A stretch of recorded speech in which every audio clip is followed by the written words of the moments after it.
Hello friends, welcome back to my channel.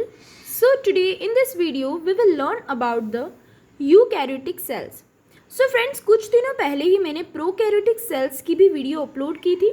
So जिन आप लोगों में जिनने वो वीडियो नहीं देखी है, सो प्लीज़ वो वीडियो आप पहले देखना. वो टॉपिक आपके दिमाग में क्लियर होना चाहिए, देन आप ये वीडियो देखना. क्योंकि friends prokaryotic cells, prokaryotes means ये होता है कि primitive cells. It means eukaryotic cells advanced cells हैं और प्रोकैरियोटिक सेल्स थे प्रिमिटिव सेल्स. सो हमें पहले प्रिमिटिव सेल्स के बारे में पूरा नॉलेज होना चाहिए एंड देन हम एडवांस्ड के बारे में पढ़ेंगे. Okay friends, so let's start with a topic that is eukaryotes या eukaryotic cells. So the cells which have well organized nucleus and membrane bound cell organelles are known as eukaryotic cells. So eukaryotic cells कौन से होते हैं friends? ऐसे cells जिनमें well organized nucleus होता है. So well organized nucleus से आपका क्या मतलब है? दैट इज़ उनमें न्यूक्लियोप्लाज्म प्रेजेंट होगा. देन जो न्यूक्लियर मेम्ब्रेन प्रेजेंट होगी, न्यूक्लियर मेम्ब्रेन होगी जो क्या करेगी, प्लाज्म को साइटोप्लाज्म से अलग करेगी. ओके, सो इस टाइप का जो स्ट्रक्चर होगा उसे हम वेल ऑर्गेनाइज्ड न्यूक्लियस कहेंगे. एंड मेम्ब्रेन बाउंड ऑर्गेनिजल्स और मेम्ब्रेन बाउंड सेल ऑर्गेनल्स होंगे. It means cell organelles means जिसमें mitochondria, lysosomes, Golgi bodies, endoplasmic reticulums, ये सारे मेम्ब्रेन बाउंड सेल ऑर्गेनल्स होते हैं जो प्रोकैरियोट्स में प्रेजेंट नहीं थे. वो सब इन यूकैरियोटिक सेल्स में प्रेजेंट होते हैं. अब एग्जांपल्स इनमें कौन से हैं? तो plant cells, animal cells, fungi, algae etcetera, ये सारे ही एग्जांपल्स है यूकैरियोटिक सेल्स के. Now these cells have a double membrane system. अब इन सेल्स में फ्रेंड्स डबल मेम्ब्रेन सिस्टम होता है. सो डबल मेम्ब्रेन सिस्टम मीन्स क्या होगा? जो इनमें सेल ऑर्गेनल्स होते हैं, कुछ जो हम आगे पढ़ेंगे जिनमें डबल मेम्ब्रेन बाउंड ऑर्गेनल्स होते हैं. इट मीन्स उनके चारों तरफ डबल मेम्ब्रेन प्रेजेंट होती है. सो उसे हम डबल मेम्ब्रेन सिस्टम कहते हैं. नाउ अगर हम एक टिपिकल सेल, इट मीन्स एक परफेक्ट सेल की बात करते हैं, then it consist of 3 parts, that is cell envelope, cytoplasm and nucleus. एक तो क्या होगा, सेल एनवेलप होगी, इट मीन्स सेल कोटिंग होगी उसकी चारों तरफ की. देन साइटोप्लाज्म होगा, दैट इज फ्लूइड या जिसे हम मैट्रिक्स कह सकते हैं, साइटोप्लाज्मिक मैट्रिक्स भी बोलते हैं. एंड देन न्यूक्लियस होगा. ओके, सो फ्रेंड्स इस वीडियो में मैंने हर एक सेल ऑर्गेनल को बहुत अच्छे से डिस्क्राइब किया. लाइक फ्रेंड्स, हमेशा ज़रूरी नहीं है कि एग्जाम में सिंपल सा क्वेश्चन आ गया एक्सप्लेन यूकैरियोटिक सेल्स. कभी कभी सेल ऑर्गेनल्स के बारे में भी क्वेश्चन आते हैं. That explain the plasma membrane of eukaryotic cells, explain the structure of mitochondria, endoplasmic reticulum, Golgi apparatus. तो हमें उस टाइम पे फ्रेंड्स यूकैरियोटिक सेल्स के बारे में नहीं लिखना. ऑब्वियसली उस टाइम पे हमको एक पर्टिकुलर सेल ऑर्गेनल के बारे में लिखना है. सो फ्रेंड्स इस टाइप के क्वेश्चंस आप इजीली, अगर आप ये वीडियो पूरी तरह अच्छे से देखते हैं तो आपको इन सारे क्वेश्चंस के आंसर्स इस वीडियो में मिल जाएंगे. ओके फ्रेंड्स, सो फर्स्ट हम बात करते हैं प्लाज्मा मेम्ब्रेन की, या जिसे हम क्या कहते हैं, सेल मेम्ब्रेन भी बोलते हैं और कहीं कहीं आपको प्लाज्मा लैमेले भी दिखेगा. Okay, so it is a semi permeable membrane that separates the inside of a cell from the outside. So simple ये क्या होती है, एक सेमी परमिएबल मेम्ब्रेन होती है. Semi permeable means it means ये मेम्ब्रेन आउटसाइड से जो मॉलिक्यूल्स होते हैं उनको अंदर आने देती है, बट सेलेक्टिवली कुछ को आने देती है, कुछ को नहीं आने देती. तो उसे हम क्या कहते हैं, सेमी परमिएबल बोलते हैं. ओके, पूरी तरह परमिएबल नहीं होती, सेमी परमिएबल होती है. सो सेमी परमिएबल मेम्ब्रेन होती है जो इनसाइड सेल के इनसाइड जो फ्लूइड मैट्रिक्स पड़ी है, जो प्रेजेंट है, उसको बाहर आउटसाइड एनवायरमेंट से क्या करती है, डिफ्रेंशिएट करती है, सेपरेट करती है. अब यूकैरियोटिक सेल्स जो होते हैं उनमें प्लाज्मा मेम्ब्रेन में क्या क्या प्रेजेंट होता है, प्रोटीन्स, देन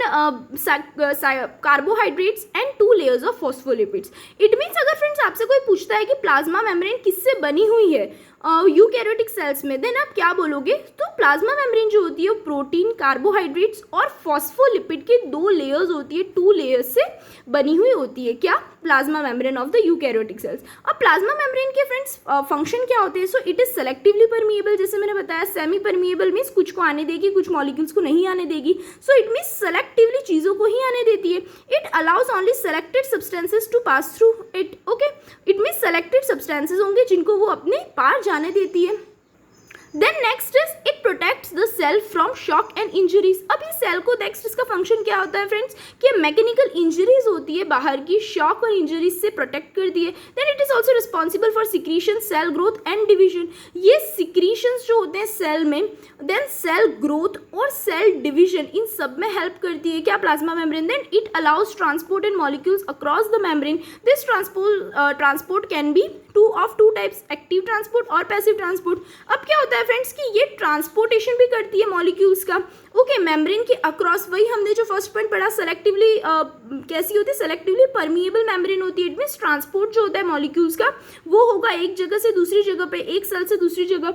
देन जो ट्रांसपोर्ट होता है वो कैसा भी हो सकता है, एक्टिव ट्रांसपोर्ट भी हो सकता है और पैसिव ट्रांसपोर्ट भी हो सकता है। सो एक्टिव ट्रांसपोर्ट फ्रेंड्स ऐसा होता है जिसमें एनर्जी रिक्वायर्ड होती है, और पैसिव ट्रांसपोर्ट ऐसा होता है जिसमें एनर्जी की जरूरत नहीं होती है। Okay, now it provides individuality of cell. So friends इसका मतलब क्या है individuality of cell, it means cell membrane जो है ये एक तरह की सेल की लिमिटेशन है। सेल के चारों तरफ अगर सेल मेम्ब्रेन प्रेजेंट नहीं हो तो फ्रेंड्स जो साइटोप्लाज्म या जिसे प्रोटोप्लाज्म भी कहते हैं इस पूरे सेल मेम्ब्रेन को मिला करके, तो अगर जो साइटोप्लाज्म है वो कैसा होगा, वो तो एक तरह का फ्लूइड है, वो तो कहीं भी बाहर भी जा सकता है, उसकी तो वो कितना भी फैल सकता है। लिक्विड को आप कभी पानी को ढोल कर देखो फर्श पे, तो वो क्या होगा, वो पूरी तरह जो बहता जाएगा वो फैलता जाएगा उसका वॉल्यूम। सो एक लिमिटेशन नहीं होगी। और अगर उसे ही आप पानी को किस में डालोगे, एक ग्लास में या एक प्लेट में डालोगे, तो जितनी प्लेट है एक लिमिटेड एरिया में ही वो क्या हो जाएगा, रुक जाएगा। ओके, सो उस टाइप से ही same individuality of cells provide कौन करता है,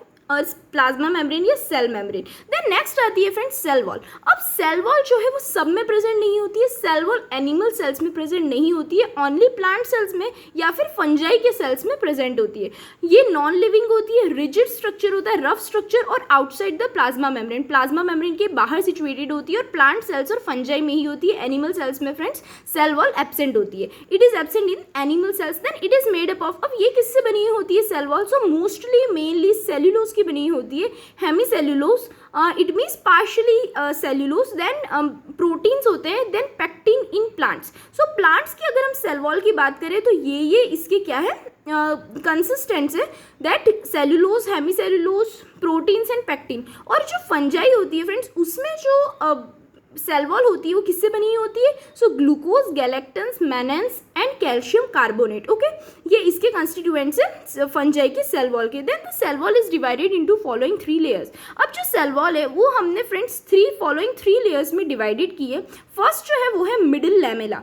सो मिडिल लैमेला क्या होती है, it is the outer most layer and is made up of calcium pectates. So जो cell wall 3 layered cell wall होती है, इट मीन्स जो सेल वॉल होगी वो 3 पार्ट्स में 3 लेयर्स में डिवाइडेड है। सबसे बाहर वाली जो आउटर मोस्ट लेयर होती है फ्रेंड्स वो होती है मिडिल लैमेला, जो किससे बनी हुई है, वो है कैल्शियम पेक्टेट से बनी हुई है, and it holds adjoining cells together. और ये क्या करती है, एडजॉइनिंग सेल्स, इट मीन्स जो आसपास की जो सेल्स है उन सबको होल्ड करके रखती है साथ में। देन जो सेकेंड लेयर आती है वो है primary wall. So primary wall middle layer है एक तरह की, और ये किससे बनी हुई है, सेल्यूलोज एंड हेमीसेल्यूलोज। एंड जो सेकेंडरी वॉल है वो इनरमोस्ट लेयर होती है और सिमिलर होती है composition to primary wall, it means ये भी सेल्यूलोज और हेमीसेल्यूलोज से ही बनी हुई है। ओके, नाउ सेल वॉल के फंक्शंस क्या होते हैं friends, so provide shape to the cell. अब प्लांट सेल में सबसे बाहर तो सेल वॉल प्रेजेंट है, सो ये क्या करेगा, एक तरह से शेप प्रोवाइड करेगा सेल्स को। Then help in cell cell interaction. So cell cell interaction से जिसमें क्या होगा, ट्रांसपोर्टेशन आ गया। ओके, तो एक सेल से दूसरे सेल में जो मॉलिक्यूल्स जाते हैं, इंटरैक्शंस कुछ भी होता है, तो उसमें भी सेल वॉल हेल्प करती है। Then protects the cell from injury, undesirable molecules and pathogens. So जो पैथोजेंस है, इट मीन्स जो सेल्स को डिस्ट्रॉय कर सकते हैं, अनडिजायरेबल मॉलिक्यूल्स है जिनकी इनको ज़रूरत नहीं है, इंजरी है, शॉक से, इनसे कौन हेल्प करती है, कौन प्रोटेक्ट करती है, सो सेल वॉल प्रोटेक्ट करती है प्लांट सेल्स या फिर फंजाई सेल्स को। Then third is nucleus. सिर्फ फ्रेंड्स सेल वॉल ऐसी है जो क्या होती है, प्लांट्स में प्रेजेंट होती है एंड एनिमल्स में प्रेजेंट नहीं होती है। एनिमल सेल्स में एक सेम ऐसी क्लोरोप्लास्ट भी होता है। ओके, जो क्लोरोप्लास्ट मीन्स क्लोरोफिल, ये हम आगे पढ़ेंगे। Okay friends, then next is nucleus. अब न्यूक्लियस को हम ब्रेन ऑफ द सेल भी बोलते हैं, क्योंकि ये एक तरह का क्या है, कंट्रोल सेंटर है ऑफ द सेल का। Control centre of the cell भी होता है न्यूक्लियस, और ब्रेन ऑफ अ सेल भी बोलते हैं। And found in all eukaryotic cells except human RBCs and sieve tubes of the sieve cells of the plants। तो friends जो न्यूक्लियस होता है वो सब में ही प्रेजेंट होता है, सारे यूकैरियोटिक सेल्स में, सिर्फ 2 जगह प्रेजेंट नहीं होता है। किसमें? एक तो ह्यूमंस की आरबीसीज में और सीव सेल्स जो होती है प्लांट की उसमें। Then it is surrounded by a distinct nuclear envelope enclosing the nuclear sap called nucleoplasm. अब न्यूक्लियस का स्ट्रक्चर कैसा होता है? न्यूक्लियर एनवेलप से सराउंडेड रहता है, उसके चारों तरफ न्यूक्लियर मेम्ब्रेन होती है और अंदर न्यूक्लियर सैप एक फ्लूइड फिल्ड होता है जिसे हम न्यूक्लियोप्लाज्म बोलते हैं। अब न्यूक्लियोप्लाज्म को अगर हम पढ़ें कि न्यूक्लियोप्लाज्म क्या होता है, सो it is the fluid material और इन द न्यूक्लियस, न्यूक्लियस का फ्लूइड मटेरियल है जिसके अंदर क्या होगा? न्यूक्लियोलस और क्रोमेटिन सिचुएटेड होते हैं उसके अंदर। ओके फ्रेंड्स, देन नेक्स्ट क्या है? Nuclear envelope. सो न्यूक्लियर एनवेलप में क्या होता है? ये एक तरह का डबल मेम्ब्रेन स्ट्रक्चर है, nuclear membrane. Okay, nuclear membrane भी कह सकते हैं, एनवेलप भी बोल सकते हैं। दैट सराउंड्स द न्यूक्लियस, जो न्यूक्लियस के चारों तरफ प्रेजेंट होता है। Okay, the outer membrane is continuous with the endoplasmic reticulum. अब फ्रेंड्स आपने स्ट्रक्चर देखा होगा लाइक एनिमल सेल का, प्लांट सेल्स का, मैं भी आपको शो करूँगी ऑब्वियसली आगे कि क्या होता है, न्यूक्लियस से ही एंडोप्लाज्मिक रेटिकुलम अटैच्ड है और वो वहाँ से निकल रही है, कहाँ तक जा रही है? वो प्लाज्मा मेम्ब्रेन तक जा रही है। इट मीन्स न्यूक्लियस से वो प्लाज्मा मेम्ब्रेन को कनेक्ट कर रही है। सो फ्रेंड्स इस टाइप का स्ट्रक्चर प्रेजेंट होता है। सो जो आउटर लेयर जो होती है न्यूक्लियर मेम्ब्रेन की, 2 लेयर्ड स्ट्रक्चर है, हमने देखा डबल मेम्ब्रेन होती है। सो जो आउटर मेम्ब्रेन होती है वो तो एंडोप्लाज्मिक रेटिकुलम से क्या होती है? कनेक्टेड होती है। और जो इनर मेम्ब्रेन होती है उसमें स्मॉल पोर्स प्रेजेंट होते हैं जिसको हम क्या कहते हैं? न्यूक्लियर पोर्स बोलते हैं। Then next is nucleolus. अब न्यूक्लियोलस क्या होता है? तो ये एक तरह का फाइन नेटवर्क है क्रोमेटिन थ्रेड्स का जिसे हम क्रोमोसोम्स बोलते हैं। इट मीन्स ये क्रोमेटिन थ्रेड्स जो है फ्रेंड्स वो भी बाद में क्या बनाते हैं? क्रोमोसोम्स फॉर्म करते हैं। अब क्रोमेटिन में क्या क्या होता है? डीएनए और हिस्टोन प्रोटीन्स। ओके, और वही तो क्या करेंगे? क्रोमोसोम्स फॉर्म करेंगे और थोड़े आरएनए भी प्रेजेंट होते हैं। देन डीएनए जो होता है वो क्या करता है? It controls all the cell activities, contains the genetic information and controls the formation of RNA which in turn transports information for the synthesis of specific protein. So friends अब DNA का क्या काम होता है? अगर आपसे पूछता है कि न्यूक्लियोलस में जो डीएनए प्रेजेंट है, डीएनए की क्या एक्टिविटीज होती है, डीएनए का क्या फंक्शन होता है इन द सेल? तो जो डीएनए होता है वो सेल एक्टिविटीज को कंट्रोल करता है। उसमें जेनेटिक इन्फॉर्मेशन होती है ऑब्वियसली डीएनए में। डीएनए की फुल फॉर्म क्या है? डाई राइबोन्यूक्लिक एसिड और डीऑक्सी राइबोन्यूक्लिक एसिड, सॉरी क्या होती है? Deoxy ribonucleic acid. और ये कैसी होती है? इसमें जेनेटिक इन्फॉर्मेशंस प्रेजेंट है और इसमें ये क्या कंट्रोल करता है? Formation of RNA. आरएनए का फॉर्मेशन कंट्रोल कौन करता है? डीएनए करता है। और फिर आरएनए का फॉर्मेशन के बाद क्या करेगा? ट्रांसपोर्ट करता है इंफॉर्मेशन को, जिससे क्या हो? स्पेसिफिक दूसरे प्रोटीन्स का भी फॉर्मेशन हो सके, प्रोडक्शन हो सके या सिंथेसिस हो सके। अब friends this is the structure of diagram of nucleus. ये न्यूक्लियस का डायग्राम है। ये क्या है? This are the chromatin fibres present है। ये न्यूक्लियोप्लाज्म है, इसके अंदर फ्लूइड जो है दिस इज न्यूक्लियर मेम्ब्रेन और ये छोटे छोटे बीच में पोर्स रह रहे हैं और वो क्या है? Nuclear pores and this is nucleolus. Okay, अब फ्रेंड्स न्यूक्लियस के फंक्शन क्या होते हैं? तो एक तो न्यूक्लियस जो है वो मेटाबॉलिक एक्टिविटीज जो होती है फ्रेंड्स सेल की वो कंट्रोल करता है और स्पेसिफिकली न्यूक्लियस में भी हमने देखा कौन करता है? डीएनए करता है। Okay, then it takes an active part during cell division. Cell division में फ्रेंड्स जो एक्टिव पार्ट, सबसे इंपॉर्टेंट पार्ट होता है वो किसका होता है? वो न्यूक्लियस का होता है। आपने इसलिए सुना होगा जब कोई भी होता है 2 टाइप्स के सेल डिवीजन के टाइप पे कैरियोकाइनेसिस होता है। It means cytokinesis and karyokinesis, जिसमें कैरियोकाइनेसिस का मतलब ये होता है न्यूक्लियस का क्या होना? डिवाइड होना और साइटोकाइनेसिस मीन्स साइटोप्लाज्म का डिवाइड होना। Okay, then it transmits hereditary information. So जो हेरिडिटरी इंफॉर्मेशन होती है वो भी किस में होती है? न्यूक्लियस में होती है। एंड ये क्या करता है? इसका काम होता है ट्रांसमिट करना generation to generation. It means अगर वो सेल डिवाइड होगा तो दूसरी जो डॉटर सेल्स होंगी उसमें क्या होगी? जनरेशन टू जनरेशन क्या होगा? हेरिडिटरी जो मटेरियल है वो ट्रांसफर होगा। देन फ्रेंड्स फोर्थ जो आता है वो आता है साइटोप्लाज्म, या जिसे हम साइटोसोल भी कहते हैं। अब ये जो होता है ये क्या होता है कि किसी भी कोई भी सेल का जो फिलिंग होती है, जो फिल्ड होता है वो किससे? कलरलेस ट्रांसलूसेंट लिक्विड से पूरा सेल फिल्ड है और उसी को ही हम क्या कहते हैं? साइटोप्लाज्म बोलते हैं। और various consistency, it means consistent fluid होता है, विस्कस फ्लूइड होता है जिसे हम क्या कहते हैं? साइटोप्लाज्म। अब इस साइटोप्लाज्म में भी क्या होता है फ्रेंड्स? 3 टाइप्स से 3 पार्ट्स में डिवाइडेड है इस साइटोप्लाज्म में भी। इसमें क्या क्या प्रेजेंट है? एक तो साइटोप्लाज्मिक फाइब्रिल्स है जिसे हम साइटोस्केलेटन बोलते हैं। अब ये क्या होते हैं cytoskeleton? It is a network of filaments and tubules that helps cells maintain their shape and internal organization. It also provides mechanical support that enables cells to carry out essential functions like division and movement. So ये एक तरह का friends filaments या tubules का network है, cytoskeleton हम जिसे कहते हैं, जो सेल्स में प्रेजेंट होता है, जो क्या करता है, शेप और इंटरनल ऑर्गेनाइजेशन जो है वो मेंटेन करता है सेल का, और क्या करता है, मैकेनिकल सपोर्ट प्रोवाइड करता है सेल्स को, जिससे वो essential functions like cell division है, सेल के मूवमेंट है, वो सब क्या करे, प्ले कर सके. और इसमें फ्रेंड्स एग्जांपल्स क्या आते हैं, साइटोस्केलेटन में आते हैं माइक्रोफिलामेंट्स, एक होते हैं इंटरमीडिएट फिलामेंट्स एंड दूसरे होते हैं माइक्रोट्यूब्यूल्स. सो ये 3 टाइप्स के फाइब्रिल्स या फाइबर्स प्रेजेंट होते हैं, साइटोस्केलेटन में इन्वॉल्व होते हैं, जो ये सब क्या करते हैं, फंक्शन करते हैं. देन सेकेंड आता है एंडोमेम्ब्रेन सिस्टम. अब एंडोमेम्ब्रेन सिस्टम क्या होगा, एंडोमेम्ब्रेन सिस्टम मीन्स जो क्या करते हैं, जो फ्रेंड्स मेम्ब्रेन बाउंड जो स्ट्रक्चर है हमारा प्लाज्मा मेम्ब्रेन के अंदर होते हैं, न्यूक्लियस के आसपास के जो ऑर्गेनल्स होते हैं, जिसमें क्या आता है, एक तो आता है endoplasmic reticulum, then Golgi complex and nuclear envelope. इन तीनों को हम एंडोमेम्ब्रेन सिस्टम में पर्टिकुलरली क्या करते हैं, इंक्लूड करते हैं. So first friends endoplasmic reticulum.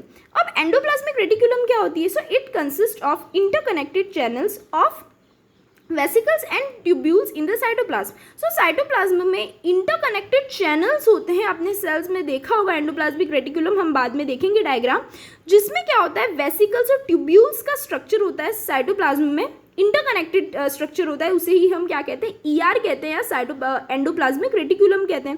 Then tubules जो होते हैं, they are bounded by unit membranes and even form interconnected channels. अब जो ट्यूब्यूल्स होते हैं फ्रेंड्स, वो बाउंडेड होते हैं या सराउंडेड होते हैं यूनिट मेम्ब्रेन से. सो यूनिट मेम्ब्रेन मीन्स जो लाइपोप्रोटीन की जो मेम्ब्रेन होती है उसे हम क्या कहते हैं, यूनिट मेम्ब्रेन बोलते हैं. और क्या करते हैं, वो इंटरकनेक्टेड चैनल्स होते हैं उन ट्यूब्यूल्स के.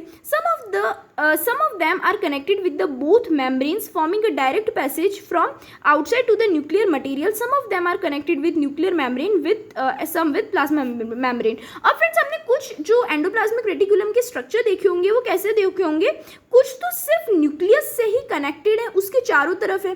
देन कुछ जो है वो सिर्फ प्लाज्मा मेम्ब्रेन के पास में है, एंड कुछ ऐसे होते हैं फ्रेंड्स जो न्यूक्लियस से लेकर के प्लाज्मा मेम्ब्रेन तक होते हैं, जो क्या करते हैं, न्यूक्लियस और प्लाज्मा मेम्ब्रेन को कनेक्ट करते हैं. ओके, सो ऐसे 3 टाइप्स के स्ट्रक्चर्स होते हैं एंडोप्लाज्मिक रेटिकुलम के. Then next is ER can be of 2 types. अब अगर हम एंडोप्लाज्मिक रेटिकुलम की बात करें तो फ्रेंड्स ये 2 टाइप्स के होते हैं. एक होती है एसईआर जिसे हम स्मूथ एंडोप्लाज्मिक रेटिकुलम कहते हैं, and next is RER that is rough endoplasmic reticulum. Exam में कभी कभी फ्रेंड्स 1 मार्क 2 मार्क में भी ऐसा पूछ लिया जाता है कि differentiate between these 2 terms SER and RER. Then SER क्या होता है फ्रेंड्स, जिस एंडोप्लाज्मिक जो ट्यूब्यूल्स होती है उसके ऊपर कुछ ऐसी जो ट्यूब्यूल्स होती है उसमें राइबोसोम्स प्रेजेंट होते हैं और कुछ में नहीं होते. सो रिमेंबर दैट जिसमें राइबोसोम्स प्रेजेंट नहीं होंगे सो वो क्या होगा, वो एसईआर होगा due to lack of ribosomes. वो कैसी होंगी, स्मूथ एंडोप्लाज्मिक रेटिकुलम होंगी. और जिसमें जो राइबोसोम्स प्रेजेंट होते हैं उन्हें हम क्या कहते हैं, रफ एंडोप्लाज्मिक रेटिकुलम बोलते हैं. अब जो एसईआर होता है उसमें क्या होता है, लिपिड का सिंथेसिस होता है, ओके, लिपिड्स का. एंड जो रफ एंडोप्लाज्मिक रेटिकुलम होता है उसमें प्रोटीन सिंथेसिस होता है. सो प्रोटीन क्यों होगा फ्रेंड्स, हम आगे जब राइबोसोम्स के बारे में पढ़ेंगे तब बताऊंगी. दैट इज राइबोसोम्स जो होते हैं उन्हें हम प्रोटीन फैक्ट्री भी बोलते हैं. तो जहां पर ये राइबोसोम्स प्रेजेंट है वहां क्या होगा, प्रोटीन का सिंथेसिस होगा. अब ईआर का फंक्शंस क्या होते हैं, सो ये एक तो मैकेनिकल सपोर्ट प्रोवाइड करता है सेल को. Then it facilitates exchange of materials between cells and its surroundings. इसका काम क्या होता है कि सेल्स और सराउंडिंग्स के बीच में मटेरियल्स का जो एक्सचेंज करता है वो कौन करता है, एंडोप्लाज्मिक रेटिकुलम करता है. देन इंट्रासेल्युलर ट्रांसपोर्ट, सो वही आ गया एक्सचेंज ऑफ मटेरियल्स, एक तरह से ट्रांसपोर्टेशन का काम भी कौन करता है, एंडोप्लाज्मिक रेटिकुलम ही करता है. देन राइबोसोम्स अटैच्ड जो ईआर की जो मेम्ब्रेन्स होती है, इट मीन्स जिन ईआर पे राइबोसोम्स अटैच्ड है, सो वो क्या करेंगे, प्रोटीन सिंथेसिस का काम करेंगे. And SER is associated with the synthesis and storage of cholesterol and steroid hormones. Friends ये 2 लाइंस याद रखना कि एसईआर एक तो लिपिड फॉर्मेशन करती है, सिंथेसिस करती है, समझ गए, एंड देन ये स्टोरेज का भी काम करती है, किसका, कोलेस्ट्रॉल और स्टेरॉइड हार्मोन्स जो होते हैं उन दोनों का जो स्टोरेज होता है सेल में वो कहाँ होता है, एसईआर में होता है. Okay, smooth endoplasmic reticulum. Then second जो है वो क्या है, गोल्जी कॉम्प्लेक्स। अब गोल्जी कॉम्प्लेक्स क्या होता है, ये thick laminated plate like structure है। लेमिना मीन्स क्या होता है, लेमिनेटेड मीन्स फ्रेंड्स एक लाइक दिस इज पेज, तो ये भी एक तरह का, इससे हम क्या बोलेंगे, सिंगल लेमिना बोलते हैं। ओके, सो लेमिनेटेड मीन्स एक लेयर लाइक स्ट्रक्चर होता है, प्लेट लाइक स्ट्रक्चर होता है, थिक, उसे हम गोल्जी कॉम्प्लेक्स बोलते हैं। गोल्जी बॉडीज भी सुना होगा फ्रेंड्स, या गोल्जी अपैरेटस भी बोलते हैं ना। Golgi complex consist of flattened sacs और सिस्टर्न, जिसे हम सिस्टर्न बोलते हैं। आपने गोल्जी अपैरेटस का स्ट्रक्चर देखा होगा, arrange parallel to each other, these are rich in fatty materials. It means ये क्या होते हैं, फैटी मटेरियल से बने हुए कैसे होते हैं, फ्लैटेंड सैक लाइक स्ट्रक्चर होता है, जिसे हम सिस्टर्ने भी बोलते हैं। एक दूसरे के पैरेलल क्या होते हैं, अरेंज्ड होते हैं। देन जो सिस्टर्ने होते हैं या जो फ्लैटेंड सैक होते हैं वो कैसे अरेंज्ड होते हैं फ्रेंड्स, एक तो पैरेलल होते हैं एक दूसरे से, and then concentrically near the nucleus. It means nucleus के कोसेंट्रिक, इट मीन्स ठीक पास में, ऊपर साइड में ही आपको क्या हो जाएंगे, प्रेजेंट होते हैं, मिल जाते हैं अगर हम स्ट्रक्चर देखें। अब ये जो होते हैं फ्रेंड्स टू टाइप्स के होते हैं, एक तो सिस फेज होता है एंड ट्रांस फेज होता है। अब सिस फेज क्या होता है, it faces the plasma membrane and receive secreted material in vesicles.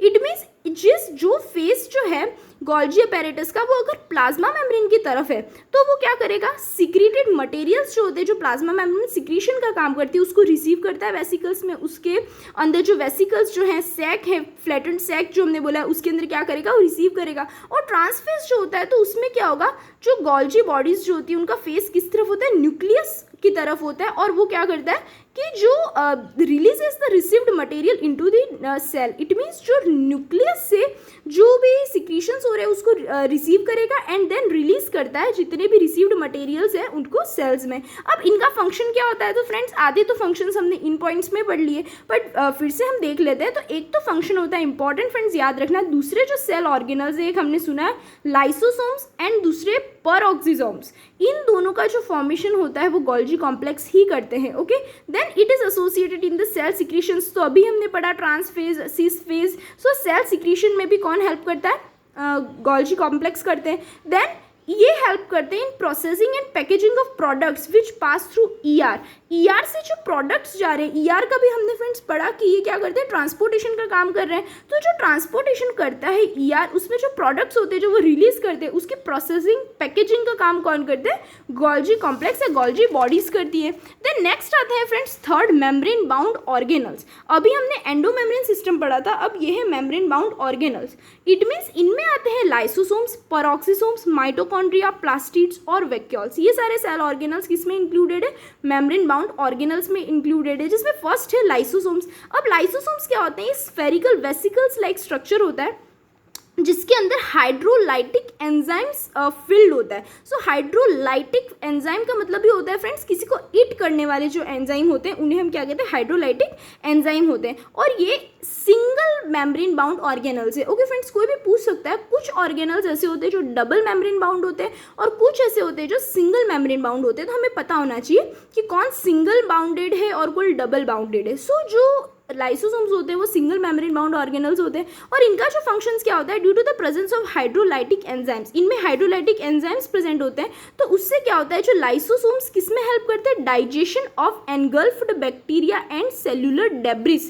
So debris means जो वेस्ट मटेरियल है सेल का। ओके, आफ्टर डाइजेशन जो डेब्रिस बच जाती है, वेस्ट मटेरियल रह जाता है, उसे हम सेल्यूलर डेब्रिस बोलते हैं। और एंगल्फ्ड बैक्टीरिया, लाइक किसी भी सेल ने बैक्टीरिया को एंगल्फ कर दिया, अंदर ले लिया, स्वेलो कर लिया, तो उसके डाइजेशन में, सेल्यूलर डेब्रिस के डाइजेशन में कौन हेल्प करता है, लाइसोसोम्स करते हैं। क्यों, क्योंकि इनमें हाइड्रोलाइटिक एंजाइम्स प्रेजेंट होते हैं। Then these are also helped in suicidal bags. So friends, आपने called, they are also called, आपने सुना होगा अनदर नेम ऑफ लाइसोसोम्स क्या है, सुसाइडल बैग्स है। सो सुसाइडल बैग्स मीन्स क्या होता है, जब भी लाइसोसोम्स क्या होता है, if needed lysosomes burst out releasing the enzymes which cause autolysis of cell, these help in destroying diseased और एग्जॉस्टेड सेल्स। जब कोई सेल्स डिजीज्ड हो जाते हैं, इट मीन्स ज़रूरत पड़ने पर, जब सेल्स का खत्म होना ही ज़रूरी है, डिस्ट्रॉय होना ज़रूरी होता है, लाइक डिजीज्ड सेल्स है या एग्जॉस्टेड सेल्स है। It means exhausted cells means अब उसकी मेटाबॉलिक एक्टिविटी सारी रुक गई है and it is going to be dead. तो कोई भी सेल डेड कब होता है, तो ऐसी कंडीशन जब होती है तब जो लाइसोसोम्स होते हैं वो क्या होता है, बर्स्ट हो जाता है फट जाता है और उसमें से जितने भी हाइड्रोलाइटिक एंजाइम्स है वो क्या हो जाएंगे, रिलीज हो जाएंगे, जिसके बाद क्या होगा, सेल में ऑटोलाइसिस होगा। इट मीन्स वो जो एंजाइम्स होंगे वो अपने खुद के सेल ऑर्गेनल्स और खुद के सेल को ही खा जाएंगे। सो इसलिए लाइसोसोम्स को क्या बोलते हैं, सुसाइडल बैग्स भी बोलते हैं, सुसाइड बैग्स। देन सेकंड जो आते हैं फ्रेंड्स, इनमें वो होते हैं पैरोक्सिसोम्स। सो पैरोक्सिसोम्स क्या होते हैं, these are smaller than lysosome, से छोटे होते हैं ये, enclosed by a single membrane and contain enzymes that peroxidase that break peroxide। So simple है, पर ऑक्सीजोम्स नेम से ही क्लियर है कि लाइसोसोम से बहुत छोटे होते हैं फ्रेंड्स, और ये भी सिंगल मेम्ब्रेन बाउंड ही है, और इनमें जो एंजाइम्स प्रेजेंट होते हैं वो क्या होते हैं, पर ऑक्सीडेजेस। सो पर ऑक्सीडेज मीन्स जो परऑक्साइड्स आयंस या परऑक्साइड्स जो प्रेजेंट होते हैं सेल में, उसको ब्रेक करने का काम कौन करता है, परऑक्सीजोम्स करते हैं। देन थर्ड जो इसमें ऑर्गेनल आया that is mitochondria. So friends mitochondria क्या होता है, these are surrounded by a double lipoprotein membrane and are also known as power house of this cell. अब ये जो माइटोकॉन्ड्रिया होते हैं वो कैसे होते हैं, ये भी डबल लाइपोप्रोटीन मेम्ब्रेन होती है इनकी, और इनको power house of this cell भी कहते हैं। The inner membrane is thrown into numerous convoluted folds. अब इनकी जो इनर मेम्ब्रेन होती है वो कैसी होती है, उनमें बहुत सारे कॉन्वोल्यूटेड फोल्ड्स होती हैं जिसको हम सिस्ट्रे या क्रिस्टे कहते हैं। Okay, now the central space is filled with matrix, और उनका जो सेंट्रल स्पेस होता है एंडोप्लाज्मिक माइटोकॉन्ड्रिया का, माइटोकॉन्ड्रिया का हम स्ट्रक्चर पढ़ रहे हैं। सो माइटोकॉन्ड्रिया का जो सेंट्रल स्पेस है, ओके, क्रिस्टे के चारों तरफ आसपास वहाँ क्या होता है, मैट्रिक्स प्रेजेंट होती है, और इसमें ऑक्सीडेटिव एंजाइम्स प्रेजेंट होते हैं, okay, for the oxidation. Okay friends, so this is diagram. अब डायग्राम में क्या है, this is the structure of mitochondria, जिसमें फ्रेंड्स ये एक तरह से हमने अगर ट्रांसवर्सली कट किया है माइटोकॉन्ड्रिया को, सो ये जो इस टाइप से जो फाइबर्स लाइक स्ट्रक्चर दिख रहा है, this is the DNA, this is matrix, या मैट्रिक्स फिल्ड होगी, फ्लूइड फिल्ड होगा। देन ये छोटे छोटे जो होल्स हमको एक ग्रेन्यूल्स टाइप स्ट्रक्चर दिख रहा है, this is ribosomes, and inner membrane and outer membrane present होती है इनमें। और ये जो इस टाइप का डिजाइन वाला जो स्ट्रक्चर है फ्रेंड्स, इसे हम क्या कहते हैं, क्रिस्टे बोलते हैं। कॉन्वोल्यूटेड फोल्ड्स जो हैं इनर मेम्ब्रेन में, और ये जो मेम्ब्रेन है this is that is inner membrane, okay, this is outer membrane and this is inner membrane, okay. और इसके अंदर क्या होगा friends, inter membrane space filled होता है, okay. So next is function. Mitochondria के फंक्शंस क्या होते हैं, so Krebs cycle of respiration is completed and energy is released in the form of ATP by the oxidation of carbohydrates. तो अभी हमने ऊपर देखा था कि ऑक्सीडेटिव एंजाइम्स प्रेजेंट होते हैं, तो इसके थ्रू फ्रेंड्स क्या होता है, क्रेब्स साइकिल होती है, रेस्पिरेशन की कंप्लीट किस में होती है, माइटोकॉन्ड्रिया में ही होती है। एंड जो एनर्जी रिलीज होती है किस फॉर्म में, एटीपी में, दैट इज एंडोसाइन ट्राइफॉस्फेट, एटीपी के फॉर्म में एनर्जी रिलीज होती है, वो किसके थ्रू होती है, कार्बोहाइड्रेट्स, प्रोटीन्स और फैट्स का ऑक्सीडेशन होता है उसके थ्रू। देन जो माइटोकॉन्ड्रिया होता है, इसलिए हम उसे क्या कहते हैं, power house of the cell भी कहते हैं, क्योंकि ये पावर जनरेट कर रहा है, okay friends. Then they possess their own DNA, possess their own DNA, RNA and components required for the protein synthesis। अब इनमें प्रोटीन सिंथेसिस के लिए जो माइटोकॉन्ड्रिया होता है उसमें फ्रेंड्स उसका खुद का DNA, RNA और दूसरे कंपोनेंट्स जिनकी रिक्वायरमेंट है प्रोटीन सिंथेसिस में, वो सब उसके खुद के उसमें प्रेजेंट होते हैं, okay friends. Then next is plastids. अब प्लास्टिड्स क्या होते हैं, ये डबल मेम्ब्रेन बाउंड ऑर्गेनल्स है, ओके फ्रेंड्स, याद रखना। और ये ओनली प्लांट सेल्स में ही होते हैं। जो मैंने क्लोरोप्लास्ट बोला था वो किस में इंक्लूडेड होता है, प्लास्टिड्स में ही होते हैं। एंड ये 3 टाइप्स के होते हैं, एक तो क्लोरोप्लास्ट, क्रोमोप्लास्ट एंड ल्यूकोप्लास्ट। अब क्लोरोप्लास्ट नाम से ही क्लियर है, क्लोरोफिल होगा जिनमें, और फोटोसिंथेसिस में क्या होते हैं, इन्वॉल्व होते हैं।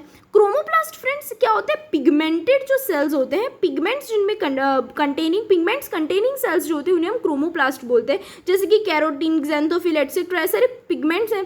ओनली क्लोरोफिल भी पिगमेंट है फ्रेंड्स, बट इसका स्पेशली क्योंकि क्लोरोफिल फोटोसिंथेसिस से कनेक्टेड होता है, इसलिए हम क्लोरोफिल को एक अलग मान लेते हैं, this is also a pigment. तो ये क्लोरोप्लास्ट में होता है, और दूसरे जो पिगमेंट्स होते हैं वो किस में होते हैं, क्रोमोप्लास्ट, जिनका सिंपल क्या होता है फंक्शन, कलर प्रोवाइड करना। और ल्यूकोप्लास्ट होता है वो एक तरह से कलरलेस प्लास्टिड्स होते हैं। अब इनका फंक्शन क्या होगा, तो ये जो 3 टाइप्स के जो प्लास्टिड्स है उन्हीं के फंक्शन होते हैं। जो क्लोरोप्लास्ट होता है वो क्या करता है, केमिकल एक्टिविटी का सेंटर है, इट मीन्स उनमें ही केमिकल एक्टिविटी होती है। और कौन सी केमिकल एक्टिविटी, फोटोसिंथेसिस की।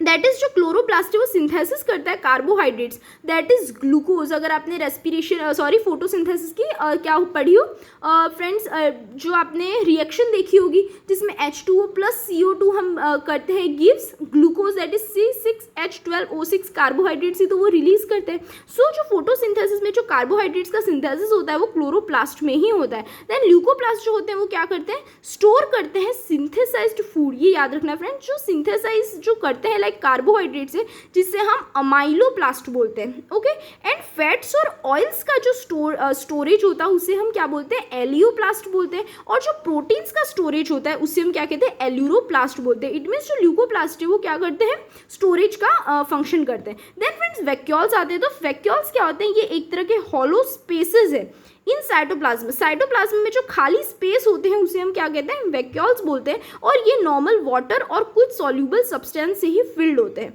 और ये क्या होते हैं, ये मोस्टली फ्रेंड्स प्लांट सेल्स में, अगर आपने सेल्स का डायग्राम देखा हो प्लांट और एनिमल सेल्स का, तो वो मोस्टली प्लांट सेल्स में ज़्यादा फ्रिक्वेंट होते हैं, ज़्यादा होते हैं और बड़े होते हैं। ओके, देन इनका फंक्शंस क्या होता है, एक तो प्रॉपर इंटरनल प्रेशर, ये इंटरनल प्रेशर को मेंटेन करते हैं। और फूड वैक्यूल्स और कॉन्ट्रेक्टाइल वैक्यूल्स जो होते हैं फ्रेंड्स, वो क्या करते हैं, प्रोटोजोआ में जो फूड वैक्यूल्स होंगे वो क्या करेंगे, डाइजेशन का काम करते हैं। और कॉन्ट्रेक्टाइल वैक्यूल्स क्या करते हैं, एक्सक्रीशन का काम करते हैं। ओके, तो ये तो हो गए फ्रेंड्स मेम्ब्रेन बाउंड ऑर्गेनल्स। अब नॉन मेम्ब्रेन बाउंड जो ऑर्गेनल्स होते हैं वो कौन से होते हैं, वो टाइनी, फर्स्ट तो होते हैं राइबोसोम्स।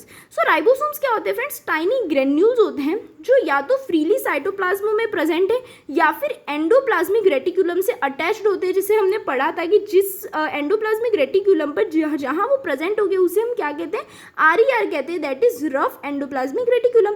देन ये RNA और प्रोटीन से ही बने हुए होते हैं राइबोसोम्स, और इनका काम होता है synthesis of protein from amino acids. जो अमाइनो एसिड्स प्रेजेंट है सेल में उससे प्रोटीन का सिंथेसिस करना ही इनका क्या होता है, फंक्शन होता है। देन सेकंड सिक्रीटरी ग्रेन्यूल्स है जिसे हम जाइमोजन ग्रेन्यूल्स भी कहते हैं, वो भी इनमें प्रेजेंट होते हैं।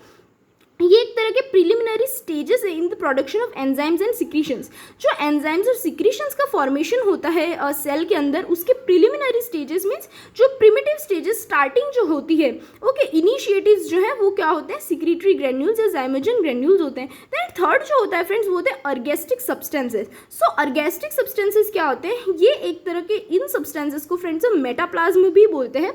ये साइटोप्लाज्म में प्रेजेंट होते हैं एज अ ग्रेन्यूल, या जिसे हम कह सकते हैं नॉन लिविंग सब्सटेंसेस। ओके, जो ग्रेन्यूल्स हैं, स्फेयर्स है, ड्रॉपलेट्स के रूप में प्रेजेंट होते हैं। और ये क्या करते हैं, यूजुअली फूड रिजर्व करने का काम होता है इनका। ओके फ्रेंड्स, सो फ्रेंड्स यहाँ पर हमने सारे ही स्ट्रक्चर्स पढ़ लिए, पूरा कंप्लीट कर लिया यूकैरियोटिक सेल। अब एक बार हम क्या देख लेते हैं, इनका स्ट्रक्चर देख लेते। तो फ्रेंड्स जो स्पेशली अगर यूकैरियोटिक सेल्स की हम बात करते हैं तो टू टाइप्स ऑफ सेल्स इनमें प्रेजेंट होंगे। एक तो होगा एनिमल सेल और दूसरा जो होगा वो क्या होगा, प्लांट सेल।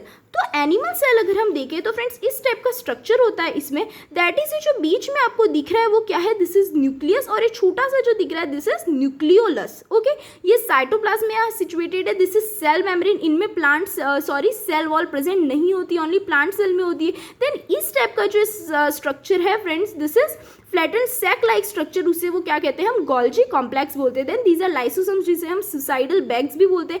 सेंट्रोसोम, सो सेंट्रोसोम क्या होता है friends, it is involve in the cell division में इन्वॉल्व होता है ये। देन एंडोप्लाज्मिक रेटिकुलम ये होती है फ्रेंड्स, देखो ये क्या कर रही है, ये न्यूक्लियस को इससे प्लाज्मा मेम्ब्रेन से कनेक्ट कर रही है। Okay, then so this is endoplasmic reticulum, और इस पे सब पे राइबोसोम्स कनेक्टेड है। दीज आर राइबोसोम्स, जो राइबोसोम्स क्या है इसके ऊपर जुड़े हुए हैं, अटैच्ड है। So this is rough endoplasmic reticulum. Then next is mitochondria, ये माइटोकॉन्ड्रिया प्रेजेंट है सेल में। देन मेटाप्लाज्म जो मैंने बताया था अभी just, that is ergastic substance होंगे, ग्रेन्यूल्स या स्टोरेज करने का काम, दैट इज मेटाप्लाज्म। देन ये वैक्यूल प्रेजेंट होता है। देखना फ्रेंड्स ध्यान से कि इनमें क्या होते हैं, वैक्यूल्स जो होते हैं वो छोटे छोटे और कम होते हैं एनिमल सेल्स में, बट जो प्लांट सेल होता है उसमें क्या होता है, मोर फ्रिक्वेंट वैक्यूल्स प्रेजेंट होते हैं। दिस इज द वैक्यूल, ये वैक्यूल है, और this is the structure of plant cell, जिसमें सबसे बाहर है दैट इज सेल वॉल। हमने देखा था जो सेल वॉल है फ्रेंड्स वो कैसा होता है, उसका 3 लेयर्ड स्ट्रक्चर होता है। उसकी जो अंदर की है वो है plasma membrane, this is the nucleus, और न्यूक्लियस के अंदर ये जो पोर्शन है this is the structure of nucleolus, और ये चारों तरफ क्रोमेटिन फाइबर्स प्रेजेंट है, this is mitochondria. And then this is endoplasmic reticulum, इनमें भी एंडोप्लाज्मिक रेटिकुलम ऑब्वियसली प्रेजेंट होती है. Then this is chloroplast, specially chloroplast that is a type of plastid. Okay, ये वैक्यूल प्रेजेंट है जो क्या कर रहा है, इंटरनल प्रेशर मेंटेन कर रहा है. These are ribosomes. And nuclear pore present है, जो हमने देखा ना, जो न्यूक्लियस के न्यूक्लियर मेम्ब्रेन के बीच बीच में पोर्स होते हैं और इसके अंदर क्या होता है, न्यूक्लियोप्लाज्मा होता है. And this is nuclear membrane. Okay friends, so ये दोनों स्ट्रक्चर्स हो गए हम हमारे प्लांट सेल के एंड एनिमल सेल के, और दोनों मिलाकर के दोनों ही किस में इन्वॉल्व होते हैं, यूकैरियोटिक सेल्स में. सो फ्रेंड्स, इसी के साथ हमारा जो यूकैरियोटिक सेल्स का टॉपिक है वो फ्रेंड्स फिनिश होता है. एंड शायद ही कोई टॉपिक मुझसे रह गया होगा. It means I am 100% sure friends कि सारा ही टॉपिक मैंने पूरी तरह ही क्लियर कर दिया है. सारे सेल ऑर्गेनल्स भी हमने पढ़ लिए हैं. एंड फ्रेंड्स, मैंने पूरी तरह रह गया, but if you like this video, then share to your friends also. And please friends, to like, share, comment the video and subscribe the channel so that you will get notification whenever I upload new video. And please friends, stay connected with my channel. Thank you. Bye.